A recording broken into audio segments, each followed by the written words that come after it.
Tanah tinggi. Tanah tinggi. Okey, ajwa aliyah ni adalah ajwa yang ditanam di tanah tinggi lah. Tanah tinggi tu dekat mana? Dekat kawasan Kubak.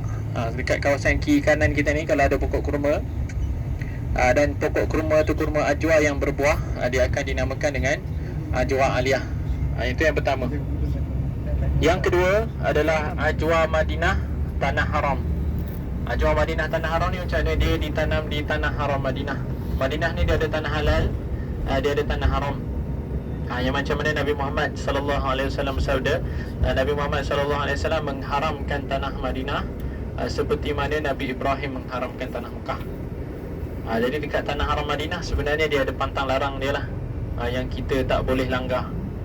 Antaranya adalah pertama sekali tak boleh berperang, yang kedua tak boleh membunuh, yang ketiga tak boleh nak cabut tumbuh-tumbuhan kat sini, yang keempat tak boleh memburu.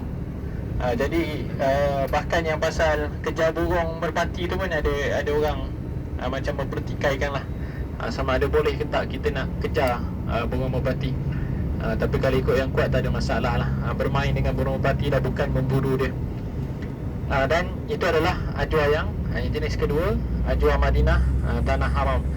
Yang ketiga adalah ajwa Madinah tanah halal. Tanah halal ni maksud dia ditanam di Madinah, tapi bukan di kawasan tanah haram Madinah. Dia di kawasan tanah halal Madinah. Itu yang ketiga. Yang keempat, ajwa sahaja. Biasanya dia tak letak nama. Ajwa sahaja ni dia ditanam selain daripada dekat Madinah. Contohlah ajwa tu ditanam dekat Yarmouk contohnya. Jadi ajwa tu dinamakan ajwa Yarmouk.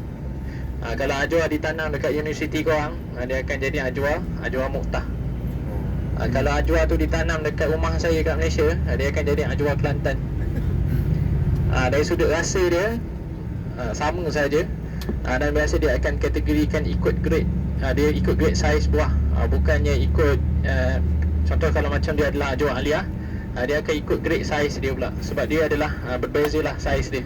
Dan biasa saiz yang besar lagi mahal daripada